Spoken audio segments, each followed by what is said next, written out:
অনেক সময় দেখা যায় বাচ্চারা কিন্তু সবজি খেতে একেবারেই পছন্দ করে না। আপনারা চাইলে এভাবে সবজি দিয়ে সুন্দর একটা মজাদার নাস্তা তৈরি করে দিতে পারেন। দেখবেন বাচ্চারা কিন্তু অনেক, অনেক বেশি মজা করে খেয়ে নিচ্ছে। এতে আপনাদের সবজিটাও খাওয়া হলো আর নতুন, নতুন জিনিসও তৈরি করা হলো, তাই না?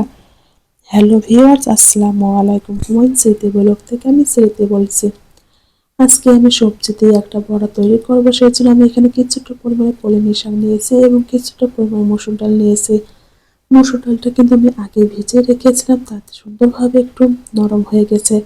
এখন আমি মসুর ডালটা একটু বেটে নেব। এরপর যে সবজিটা দেখিয়ে দিলাম সেটা হচ্ছে কলমি শাক। কলমি শাকটাও কিন্তু আমি একটু সুন্দর করে কেটে কেটে নেব, কুচি কুচি করে। তারপরে যতটুকু প্রয়োজন ঠিক ততটুকু করে কুচি কুচি করে কেটে নিতে হবে। আর আজকে কিন্তু আমি মসুর ডালটা মাটির যে পাটনাগুলো থাকে সেগুলোতে বেটে নিচ্ছি। এই তোমার মসুর ডাল বাটা কমপ্লিট। এখন আমি কলমি শাকগুলো সুন্দর করে কেটে নিয়েছি। দেখতে কতটা সুন্দর লাগছে, তাই না? এখানে আমি কলমি শাক কুচি তারপরে দিয়ে দিলাম যে আমি মসুর ডালটা সুন্দর করে বেটে নিয়েছিলাম, এগুলো দিয়ে দিলাম এবং কিছুটা পরিমাণে আমি বেসন দিয়ে দিচ্ছি। বেসনটা আপনারা চাইলে এমনিতে দিতে পারেন, কিন্তু এই যে আমার মনে একটা খঁতখঁতানি থেকে যায় যে এর মধ্যে পোকা হয়েছে কিনা, সেই জন্য কিন্তু আমি একটু চেখে নিচ্ছি। এখানে আমি কিন্তু কলমি শাক, মসুর ডাল এবং বেসন দিয়েছি। এরপর কিন্তু আরো কয়েকটি জিনিস অ্যাড করব, সেটা হচ্ছে আমি আগে থেকে কিছুটা পরিমাণে পেঁয়াজ কুচি এবং মরিচ কুচি কেটে রেখে দিয়েছিলাম, সেখানে আমি পরিমাণ মতো দিয়ে দিচ্ছি। ঝালটা আপনাদের ইচ্ছা মতো দিতে পারেন, যেহেতু আমার ঘরে ছোট বাচ্চা খাবে সেজন্য আমি একটু কম করে ঝালটা দিলাম। এই খাবারটা যে খেতে এতটা বেশি মজার ছিল আমি কখনো ভাবতে পারিনি। আমার কাছে তো অনেক অনেক বেশি ভালো লেগেছে। এবং কিছুটা আমি কিন্তু এখানে আদা এবং রসুন বাটাও দিলাম, আপনারা চাইলে এটা স্কিপ করতে পারেন। এবং কিছুটা আমি হলুদ দিলাম, হলুদটা দিলে একটু কালারটা সুন্দর আসে সেই জন্য দিয়ে দিলাম। এবং কিছুটা পরিমাণে জিরে বাটাও দিয়ে দিলাম এবং স্বাদ মতো লবণ।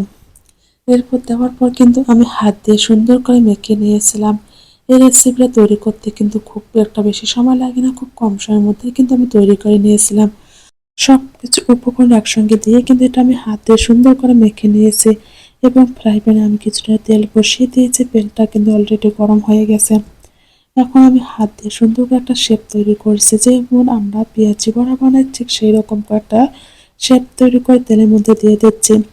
আর যখন আমরা এভাবে বড়াটা দিয়ে দেব তখন কিন্তু চুলার আঁচটা একটু মিডিয়ামে রাখতে হবে, যাতে এ যখন আপনারা দেখবেন যে এটা ফুল তাপে রেখে দিচ্ছেন তখন কিন্তু একেবারে পুড়ে যাবে আর ভেতর থেকে একেবারে কাঁচা থাকবে। সেই জন্য সবসময় মাথায় রাখবেন একটু মিডিয়াম আঁচে রাখতে, তাহলে কিন্তু ফুল একদম করকরে মুচমুচে একটা নাস্তা তৈরি হবে।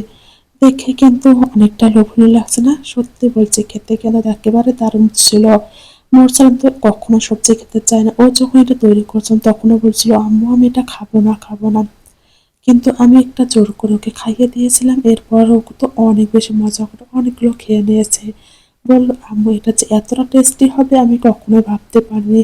আপনাদের ঘরে যে বাচ্চারা সবজি খেতে চায় না, আপনারা চাইলে এভাবে তৈরি করে ওদেরকে খাওয়াতে পারেন। অনেক অনেক বেশি মজা লেগেছে। আমরা তো সবাই মিলে অনেক বেশি মজা করে খেলাম। এই তো আমার সুন্দর করে ভেজে নেওয়া হয়ে গেছে। এখন আমি সুন্দর করে উঠিয়ে নিচ্ছি।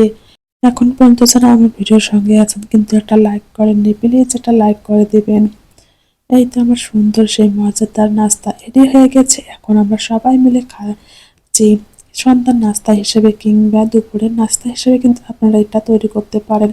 এটা দেখলে কিন্তু কেউ বুঝতেই পারবে না যে এটাতে কলমির শাক দিয়ে তৈরি করা হয়েছে, কিন্তু এতটা বেশি মজার। আমার নিজের কাছে কিন্তু অনেক বেশি ভালো লেগেছে। এই যে আপনাদের সঙ্গে একটু শেয়ার করছিলাম, এটা কিন্তু প্রচন্ড পরিমাণে গরম।